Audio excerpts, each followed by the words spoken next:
A pioneer in public finance since 1955, Ellers helps clients build outstanding places to live, work, learn, and play by delivering focused, fully integrated financial advisory services. We work with more than 1,500 local governments, schools, development authorities, and public agencies, placing their needs and best interests at the heart of everything we do. We help our clients navigate all facets of public finance, including financial management planning, economic development and redevelopment, debt issuance and management, investments and treasury management, and arbitrage consulting. At Ellers, we believe strong communities aren't simply the result of transactions. They're the result of people. We build strong, long-lasting client relationships, collaborating with your staff to complete projects and drive new initiatives forward. Building strong, vibrant, and sustainable communities. Together, it's what we do. For more information, call us at 1-800-552-1171 or visit ellers-inc.com.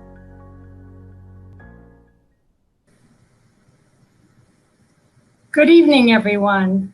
Thank you for joining us on this beautiful summer evening for Ellers' virtual series for elected officials, where today we'll be discussing effective capital planning. I'm Jessica Cook, Economic Development Advisor here at Ellers, and I'll be serving as your moderator this evening. Before I introduce my colleagues and we get started, I want to mention a few quick housekeeping items that will help ensure you have an interactive experience. In the upper right-hand corner of your screen, you'll notice three icons titled Chat, Q&A, and Survey.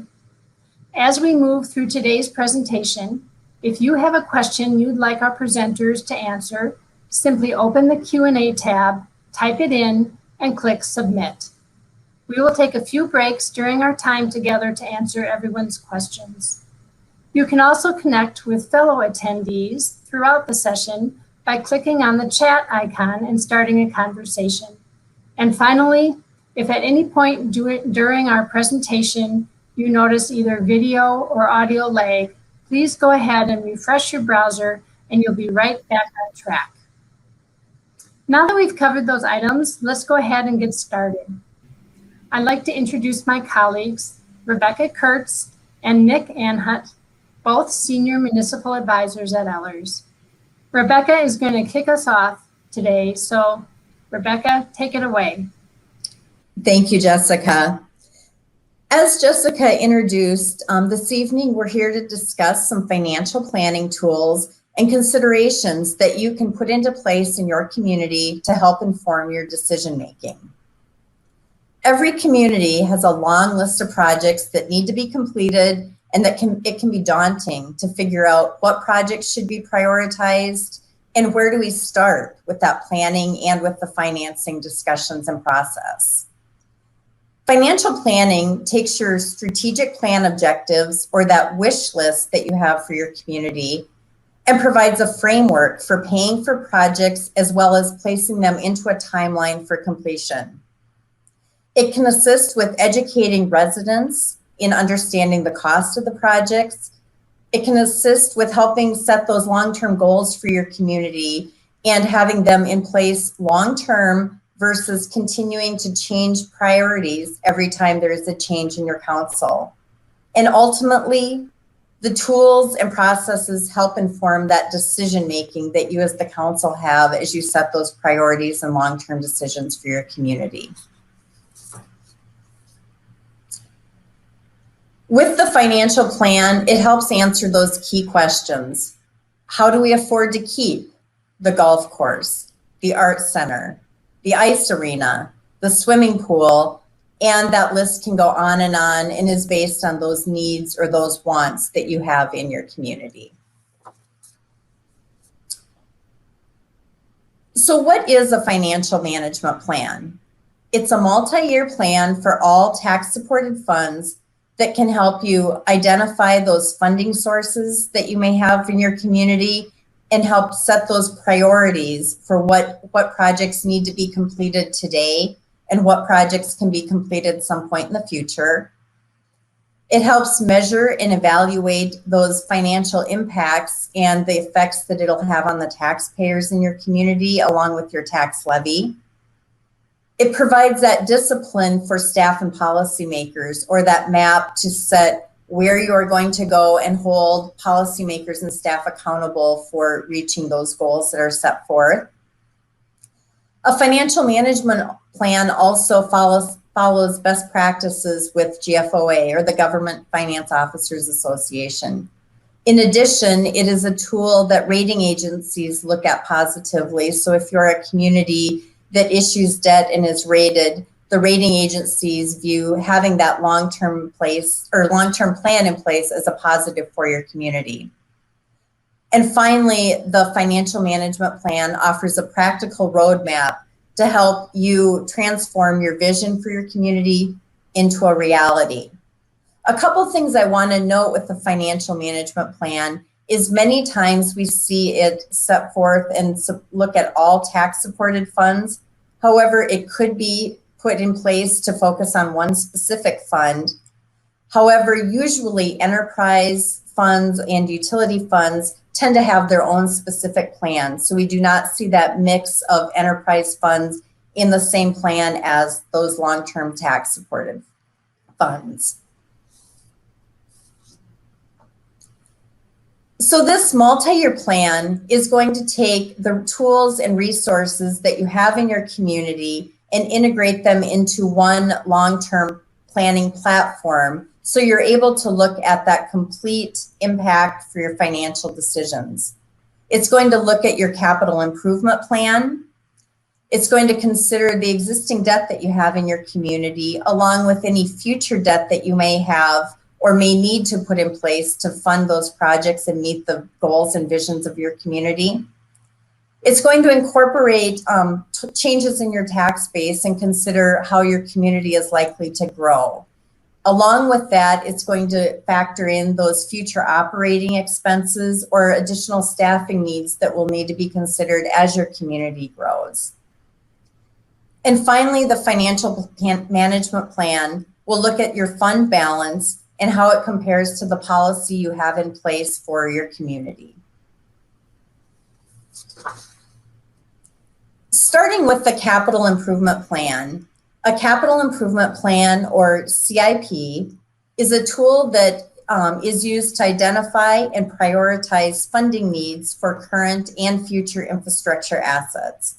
When we talk about those infrastructure assets, we are referring to your streets, your trails, your utilities, also your buildings, whether that be the development of new buildings and facilities for your community, such as a city hall, or renovation to your existing facilities.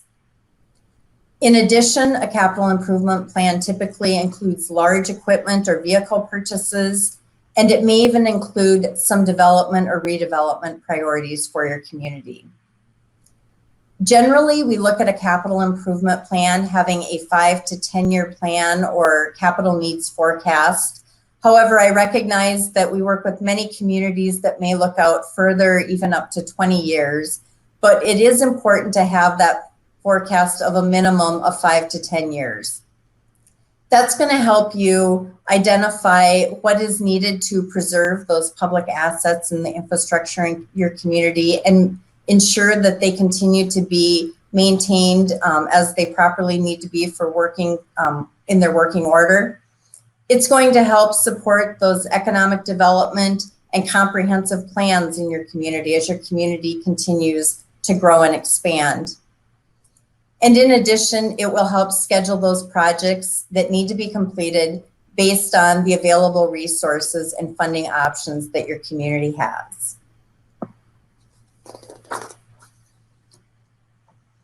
Taking a couple minutes to talk about the general categories of what may be included in that capital plan and how you fund those different uses or needs for your community.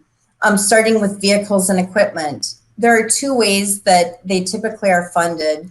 One is a pay-as-you-go basis. By that, we mean that your community may build up cash over time, and when sufficient cash is available, then make those equipment or vehicle purchases. The other option is to consider tax-exempt debt or a lease option. In that scenario, you have the ability to purchase those vehicles or the equipment today at the time it is needed. It is financed over time and then paid for over time with the property taxes or other revenues that come into your community. Similarly, we would see building improvements done the same way. Generating or collecting funds in your capital building fund could be one way where you pay for maybe renovation projects on a cash basis.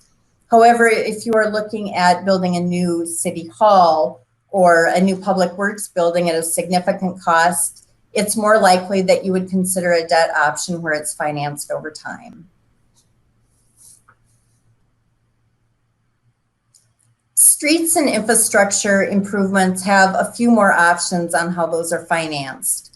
Again, the cash option or financing it through debt is a consideration for a community, but you may also consider assessing those benefiting properties. So the properties that are receiving the benefit of the new street or the new infrastructure pay all or a portion of those costs.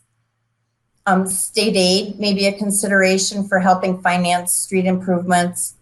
And finally, we work with several communities that collect franchise fees, where the franchise fees are used to help either pay for or write down the cost of those improvements. Park improvements, like we have discussed with some of the other capital expenses, may be paid with those park dedication fees that are collected over time, or again, for larger improvements, may be financed through a debt. And finally, with redevelopment, if you're including that in your capital financing plans, whether it be redevelopment of existing properties or potentially new development in your community, tax increment financing may be an option. With that, the community may consider using a tax increment financing district to help fill that gap and create a partnership, public-private partnership with a developer who's completing the project.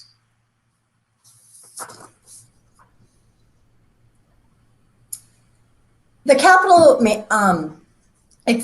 the financial management plan also includes that fund balance policy along with the CIP. When we refer to fund balance, we are referring to the dollars that are needed to cover the day-to-day operations and unforeseen expenditures in your community. It's important to have that adequate fund balance or reserve because in the case of an emergency or unforeseen financial stresses, having that adequate fund balance is going to reduce the stress and concern for your community. As you know, communities are paid and receive that tax settlement twice a year from property taxes. Your fund balance is needed to carry you through that 6 months until you receive your next tax settlement, but also have that reserve in place, again, in case of those unforeseen expenses that may arise. GFOA and the state auditor recommends having a fund balance between 35 to 50% of next year's general fund planned expenditures. However, it's very important to remember that this fund balance is not a one-size-fits-all. You need to look at the goals of your community and where you want to be to determine what is the appropriate fund balance for your community. Based on your goals, you may decide that it is something higher than a 50% reserve. And again, those are individual discussions that you as elected officials and your staff need to have that discussion and determine. But ultimately, this policy is going to set that range or that safety net and reserve for your community.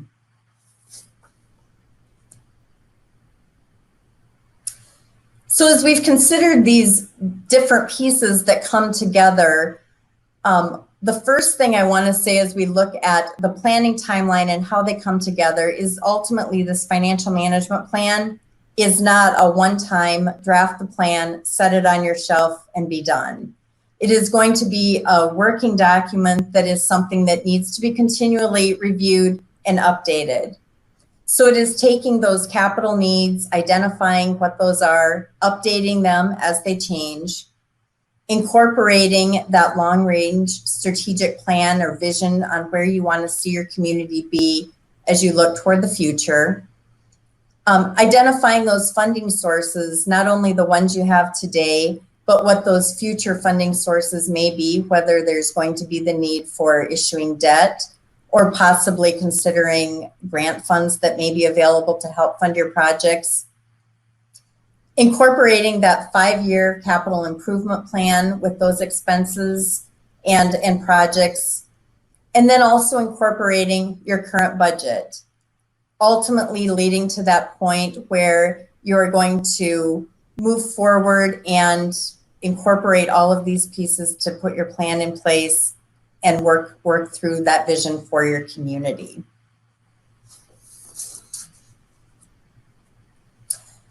So with a financial management plan, as I'm sure all of you assumed, it's not something that comes together quickly or overnight. It takes some time, it takes planning, and it's going to take effort on not only the part of the staff, but also the effort of you as an elected official. So why would you move forward, and what is the benefit or the results that you get from putting in this effort with your financial management plan? First of all, it gives you that opportunity to uncover the community impact of your spending decisions. With that, it puts that plan in place and you can see where your overall tax levy and tax rate is going to be, and then break that down on determining what that impact is going to be for a sample taxpayer or your average homeowner.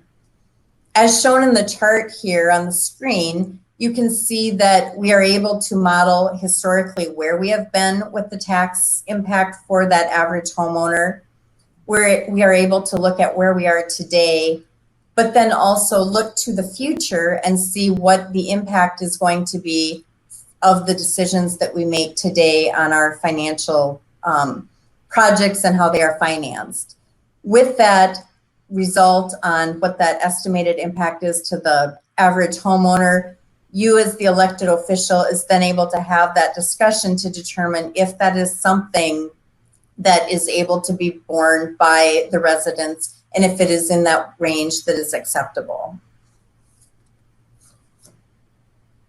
A second benefit of that financial management plan is the ability to establish those priorities and identify the new funding options that may be needed to meet those priorities. You're able to identify those policy issues and have that discussion of what's going to happen if we say yes or no with moving a project forward. And you also have that ability to model and analyze those what if scenarios. So what if we use cash to move forward with our project? What is that impact going to be on our residents? What if we decide to, instead of spending our cash down, issue debt and finance that project over a 10-year period? How does that change that impact on our residents? In addition, as shown on the chart that is outlined on the screen, you can see that we're able to model that debt. And so as identified on the blue line that is declining, we can see that as debt is paid over time, that impact is going down. But what that does is create that opportunity to bring in new projects and possibly issue new debt without having significant spikes or additional impact, tax impact to the residents or average taxpayer in your community.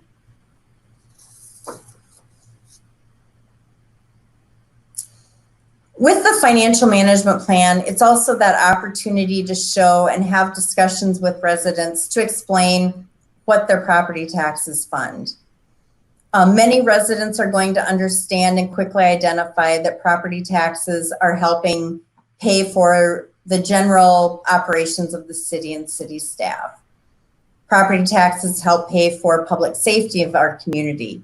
But it's that opportunity to have the discussion to remind the community that their property taxes are also paying for the civic center, the library, other park and rec projects, or those cultural amenities that your community has.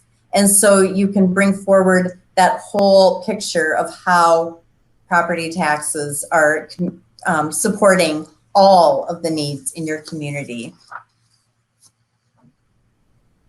So Ultimately, this financial management plan is that tool that is going to help inform the community of the resources that are available, and it can help you as the elected official start that discussion for financing projects. How much can each funding source provide upfront, or do we need to finance a project over time? You can have that discussion of, are you willing to increase taxes, utility rates? Are we willing to assess for a project? Are there other revenues, such as maybe grant funds that are available, or looking at those franchise fees that we are collecting? How can those be used to help move our projects forward and possibly minimize the burden to taxpayers? And then finally, can we take from resources or our fund balances to fund a project, but yet not have a significant impact on those reserves or that safety net in those unforeseen circumstances? This plan provides that model to help you as elected officials get a framework in place to complete projects as they are needed and in a timely fashion versus pushing those projects down the road. You know, we all know that the problems are not going to just go away. And we also know that maintenance should be done as scheduled because costs don't decrease over time. But it can be difficult to figure out how to get those projects done in a timely fashion, how to make sure that maintenance is being done, but also how to balance that with being affordable to our residents in our community. I'm going to pause for just a minute here and bring back Nick and Jessica and see if there are any questions.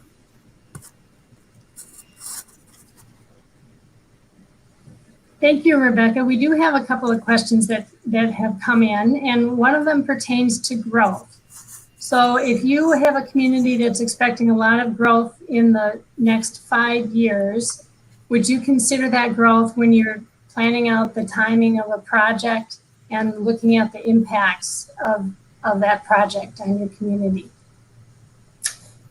You know, one of the benefits of having this model in place is that you are able to model different scenarios. So if you are a community that is experiencing growth, a lot of times how we see that is addressed is looking at those trends of where the community's been, having those discussions about what we anticipate for future growth, maybe providing a couple different scenarios and models of that, looking at if we stay on track with growth at the rate that we expect, here is where we likely may be, but also recognizing that you may want to consider some decisions being a little more conservative. And so modeling that out. But again, having that financial plan in place gives you that opportunity to look at those different scenarios, model them, and then make some decisions based on the outcomes of different models that we've run and discussed. Thanks. So the next question I'm going to direct to Nick. Nick, is there an amount that's typical for a percentage of a project that's typical to have it be assessed? Thank you, Jessica.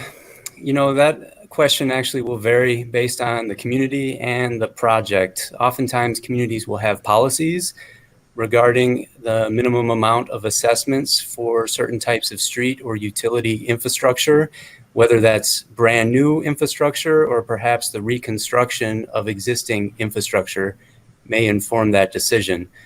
One of the key points that we will touch on later on in discussing the issuance of debt is that oftentimes a community will rely on assessments to repay its bond obligations. And one of the provisions within Minnesota statutes requires that in order to authorize bonds, at least 20% of the intended project needs to be assessed to the benefiting properties and used for the repayment of that debt. Thanks. Rebecca, I'm going to shoot the next one back over to you.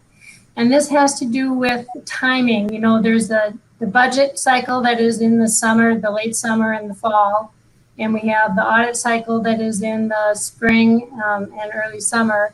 So given that, when is the best time to do financial planning?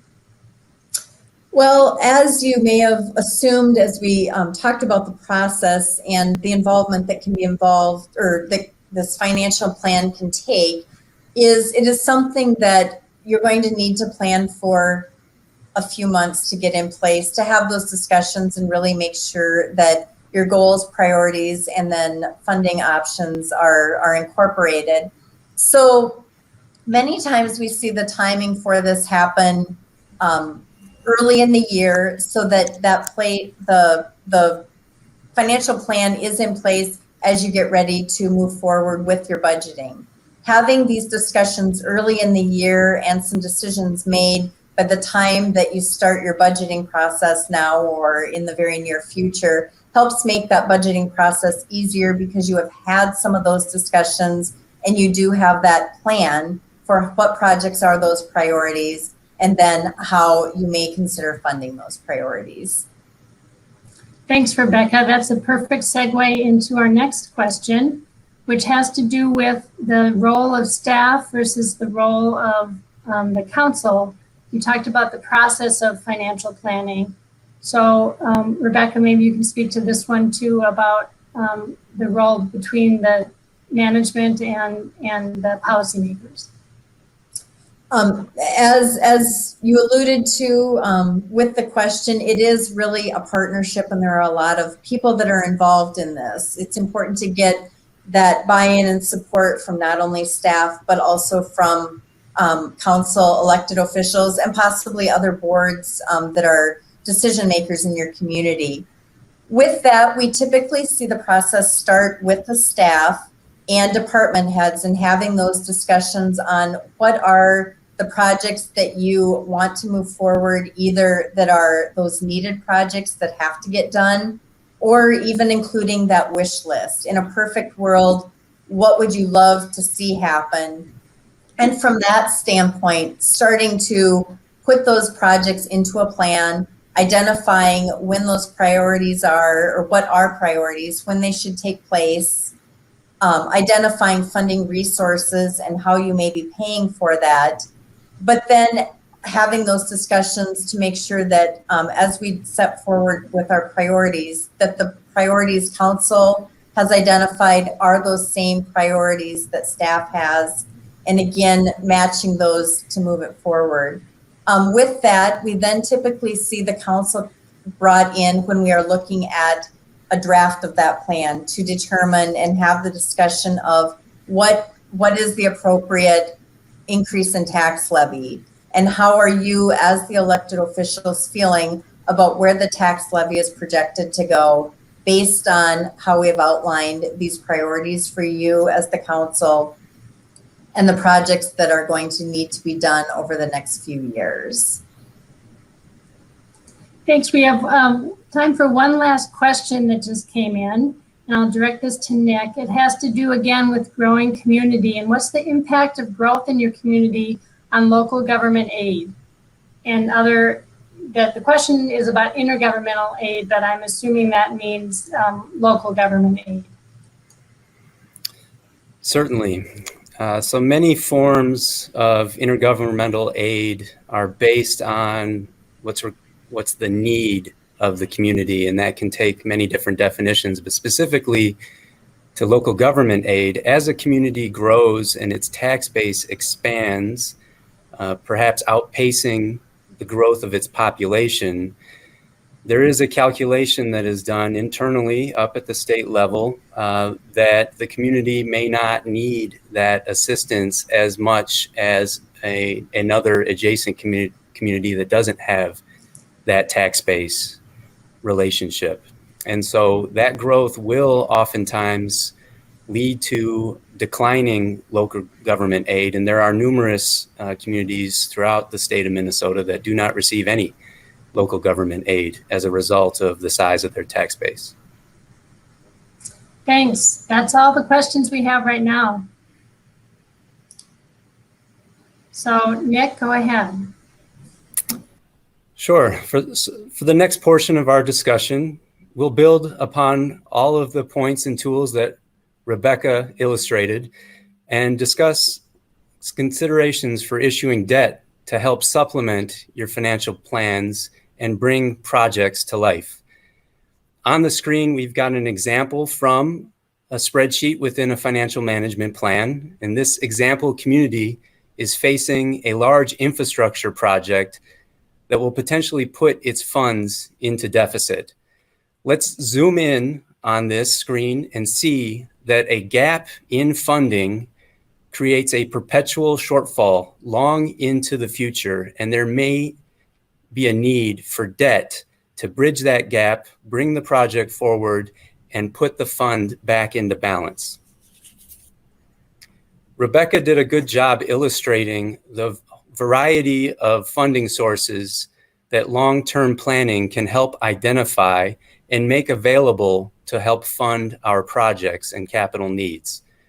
For many projects, like in the case of our hypothetical city, we will rely on a whole host of different funding sources, both for the upfront construction to help build the project, and also in the case of debt, to provide for the debt repayment and even potentially for the maintenance of that asset.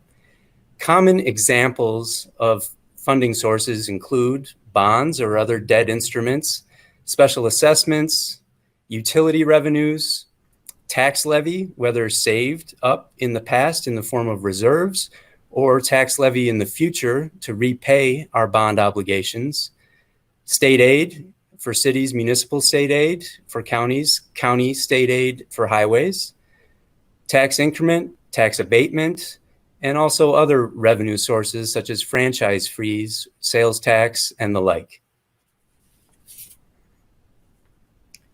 Rebecca described two different approaches to funding projects when talking about capital planning: pay-as-you-go, or using cash for short-term asset preservation, things that turn over quickly and can be readily absorbed within your annual budgets. And on the opposite end of the spectrum, borrowing or issuing debt for those long-term assets or major infrastructure projects that may not be so readily included within your annual budgets.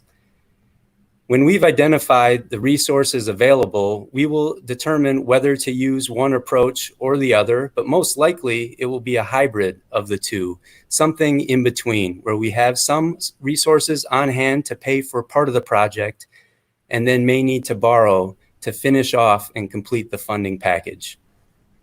Reasons to consider debt. Many communities often think about whether or not payers of the debt who are using the asset over its life may be more appropriate than past constituents who may have paid in their taxes so that you could save the money, but may not benefit from the project or use it going into the future. Debt can also help a community better manage its tax rates and establish its fee, specifically utility revenues, so that they do not fluctuate on an annual basis when one large project comes on board and then falls when there is a period of time in between your next capital need. Debt can also help preserve necessary reserves and fund balances so that you can maintain positive cash flow throughout the year for operations and focus your resources there, as well as maintain balances that you can utilize in the future for ongoing pay-as-you-go financing for your other smaller capital needs. In some instances, we may be limited by the amount that we've been able to save by levy limits or other types of limitations on our revenue streams, and that may require the issuance of debt to overcome those limits and bring necessary projects forward.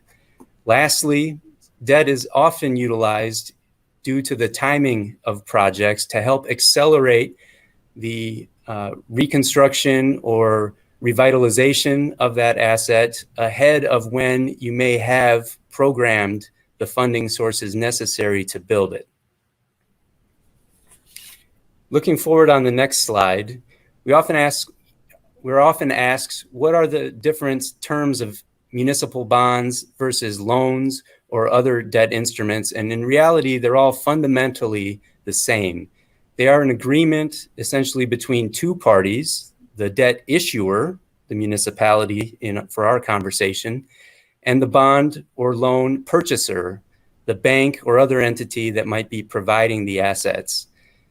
That agreement spells out an obligation to repay the funds in a stated amount, be that principal or sometimes referred to as par amount.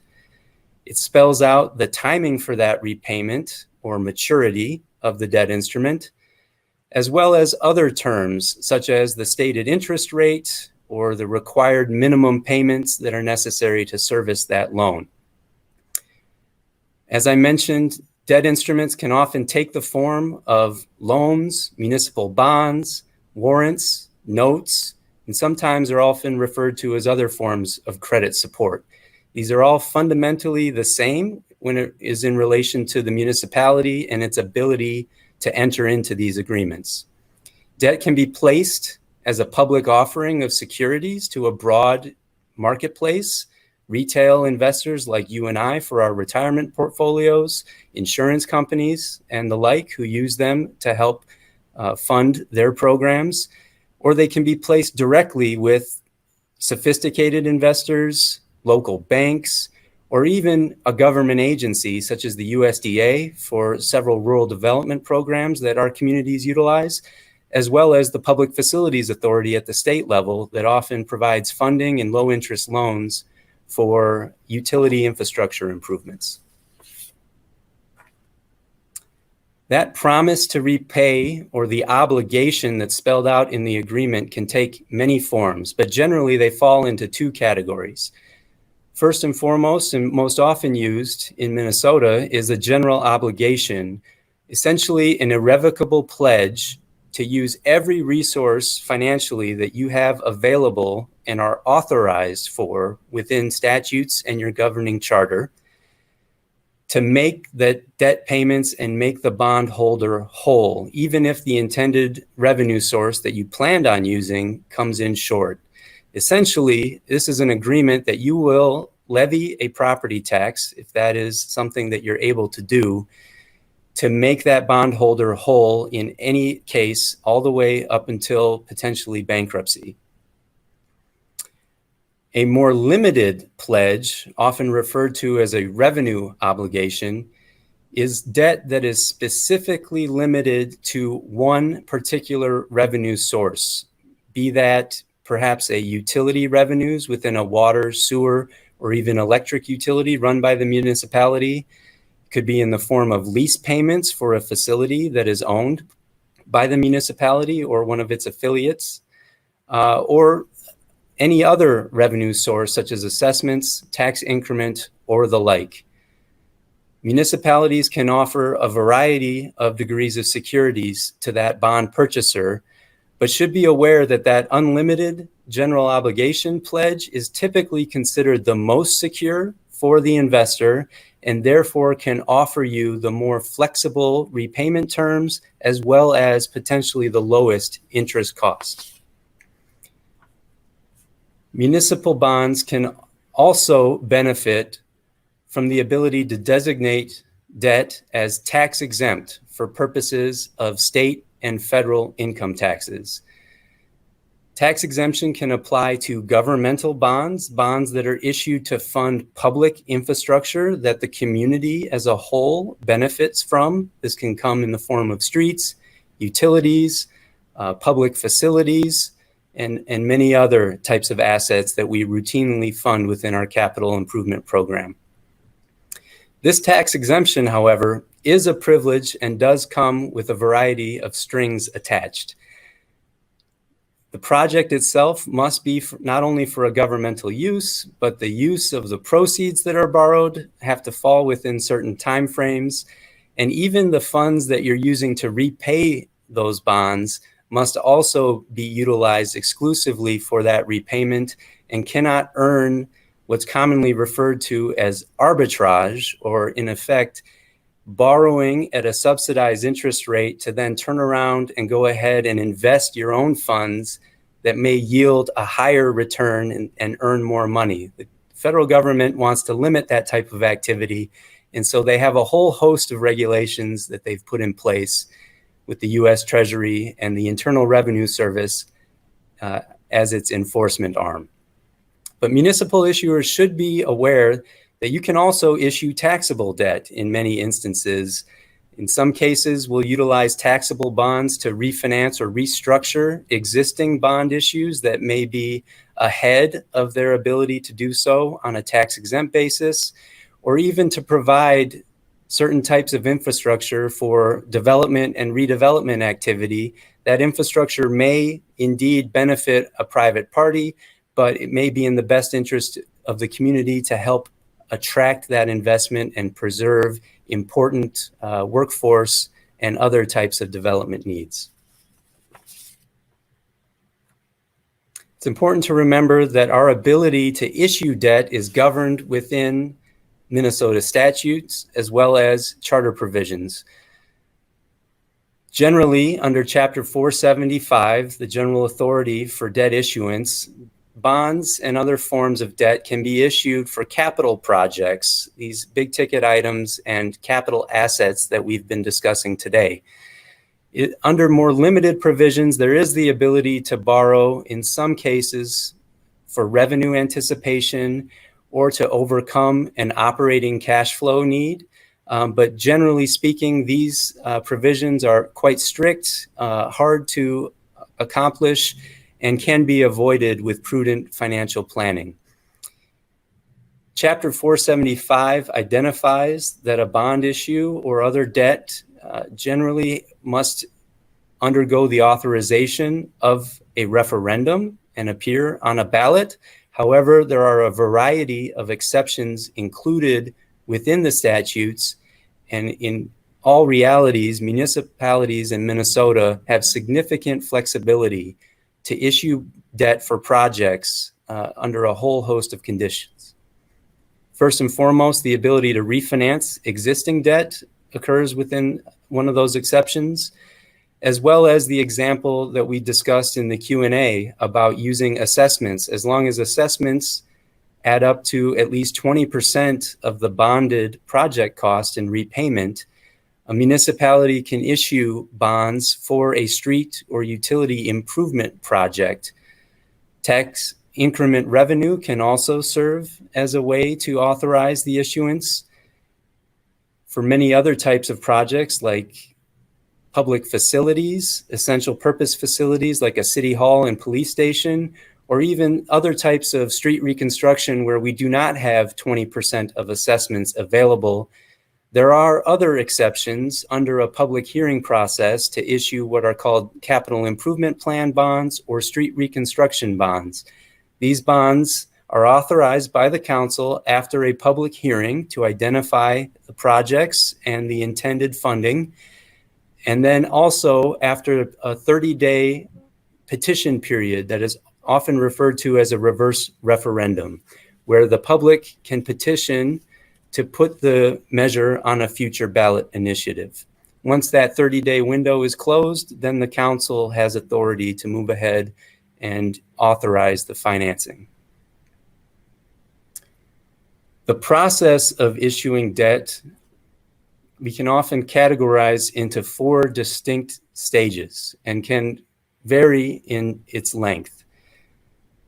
The planning and authorization stage will typically take the longest, anywhere from 6 weeks into really 6 months or even a year, depending on the rigor of your procurement process for the project and the planning involved. But once that determination is made, your advisor and other staff at the community will help move forward with actually finalizing the debt transaction in what we refer to as the bond marketing and sales stage.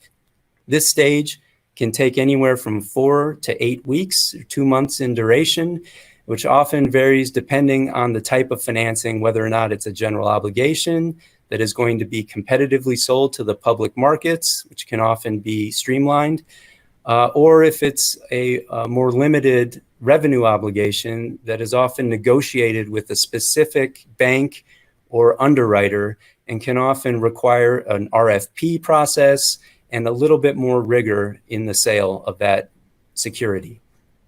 Once that sale occurs, closing on the transaction typically takes anywhere from 2 to 4 weeks. and can be accomplished to allow for the legal team to get all the signatures necessary for the documentation, prepare the final debt schedules, and prepare for the final funding of the project, where those funds are wired from the bond purchaser into the municipality's accounts to construct the project.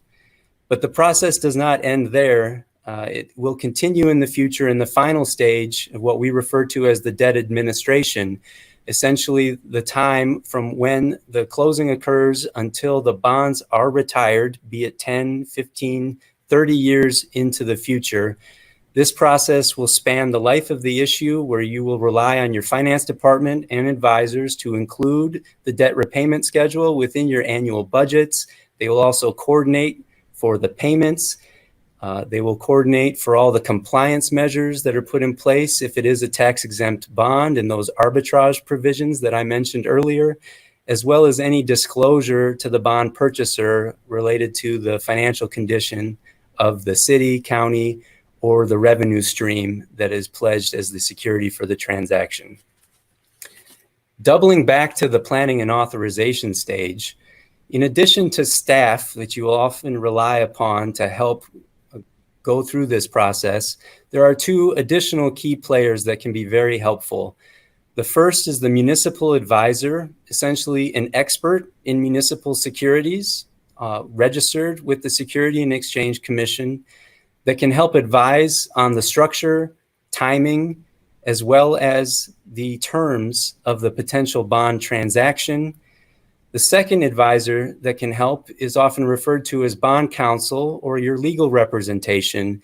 This is a legal expert who renders an opinion on the bond offering itself, its authorization, whether or not you've gone through the appropriate steps under the statutes, the public hearings, proper notices, the proper referendum and ballot language to authorize the issuance. And they also provide an opinion on the tax-exempt status of the project that is used by the bond purchaser to determine whether or not they can offer you those tax-exempt interest rates. Both of these entities will help you prepare the necessary legal documentation once you've decided to move forward, and the offering documents that often come in the form of an official statement that are used in the solicitation and the marketing of the bond transaction. Returning to our example from before, our community has consulted with its advisors, has plugged in various scenarios within its long-term financial plan, and determined that it is ready to move forward and is going to issue bonds to help complete the financing of the project. Statutes and the municipal market can offer some flexibility on your ability to structure the debt to fit your specific project and financial needs within that long-term vision. Generally speaking, bonds are limited to 30 years in duration or the useful life of the asset that you're financing. And also, any tax levy that is necessitated by that bond issue must provide for at least 105% coverage of the annual debt service. So the levies that you're often adopting for your bonds are providing some additional buffer in the case that you do not receive those tax payments in the next year, and some protection under the statute that you have those resources necessary and do not default on the transaction. Staff and your advisors will look at the market conditions at the time that you're considering the issuance and the project status, and track whether your planning and the terms for the repayment of the bonds are sufficient to fit within your long-term financial plans. In this case, as we zoom in, the municipality has weighed its options within its financial plans and determined a course of action to issue over $4 million in bonds at its designated repayment term.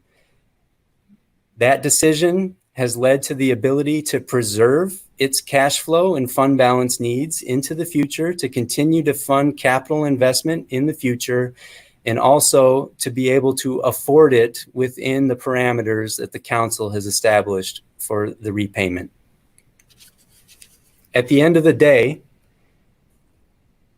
The use of financial planning alongside prudent debt issuance often will deliver the necessary proceeds that we can utilize to bring our projects to life, complete their construction, and provide many of the public amenities and assets that make our communities wonderful places to live, work, and play. When the final terms of the bond transaction are brought forward, those will be included within your next year's budget, and your vision will be realized. So now I think it would be great to bring back Rebecca and Jessica and see what other questions have arisen during this discussion of debt issuance. Thank you, Nick. There was a question about debt that came in, and it has to do with how do you know when you've issued too much debt?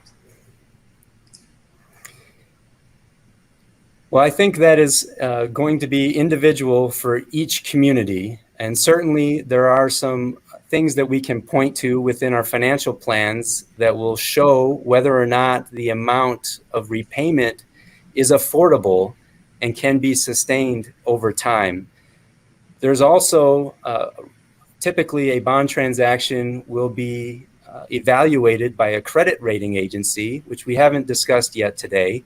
But that credit rating agency will look at the viability of that repayment and offer an opinion about whether they think that repayment is likely to occur. They will assign a grade based on their evaluation, and some of the parameters that those credit rating agencies use can be helpful to answer that question. Typically, they will see that a government entity may be on the cusp of some financial difficulty if their debt service and other fixed costs exceed over 50% of their annual budgeted expenditures. In addition, they will also gauge the level of a debt based on the size of the tax base, the potential resource that you do have available to levy a property tax in order to repay the bonds. We see that when they look at a community, they will evaluate, and if that debt or the total amount of principal for all bonds outstanding against the community exceeds 10% of the size of the tax base in the form of market value, they see that as another warning sign that there has been too much issued for the community. That said, there is, again, no right or wrong answer, and really I would point to the use of long-range plans and the ability to foresee whether or not the debt repayment is something that the community designates as affordable as being the primary indicator for whether or not there has been too much debt. Thanks, Nick. And I know you've been talking for a while, but I'm going to direct this next question back at you again. So this one has to do with the local sales tax, and this person is wondering what it can be used for. So that's a great question, and it's a growing useful tool that many communities are seeking authorization for. So a sales tax will require special legislation at the state level. It also will be subject to the approval of voters through a referendum, and that ballot will have to identify specific capital projects. Generally speaking, the legislature has designated that the projects to be funded from a sales tax should be of a regional benefit, meaning that they are projects or local amenities that may potentially benefit not just a neighborhood or the specific constituency within the community, but may also benefit users from outside the community who may travel in to use potentially parks, facilities, and other types of items. However, there's a whole myriad of capital needs that communities have designated in the past and do use sales tax for, which can range from municipal utilities to parks and facilities, as I mentioned, and even in some past cases, they've used it, and counties can use it to help fund highway programs. Thanks. Rebecca, we'll give Nick a break and let you answer this next question. It has to do with how do you know when you're building enough reserves? That again is a great question, and I think is, as I mentioned, specific to those goals for your community. So looking at, as we discussed, having that fund balance policy and having that discussion to set forth what are we comfortable with to make sure that we can operate, continue those operations and maintain good services for our community from the first tax settlement of the year until that 6-month term when we get that second tax settlement. But then also having that discussion of what, in a worst case scenario, if we have an emergency happen, what are we comfortable having in reserves so that we can sustain in that case of an emergency. So it really becomes that discussion on where your community wants to go and what your comfort level is. Recognizing again that GFOA and the state auditor have that recommendation between 35 to 50% of next year's expenditures. If you're a community that is looking to have maybe a AAA rating, depending on many other factors that we don't have time to get into today, but many times if you're that community, you may want to have that fund balance significantly higher than that 50%. So it's going to be that discussion on where you are today, where you want to be, and it may take some time to get to that point. You know, your policy and your comfort level for that policy may be having a 50 or 40% reserve. However, today you may be at 35%. And so it is putting together that long-term financial plan with one of your goals and priorities being building up those reserves to that 40% minimum and figuring out how can you balance continuing those capital needs and expenses and the operations of your city with building up that reserve over a period of time to get to that point where you are comfortable and have that safety net.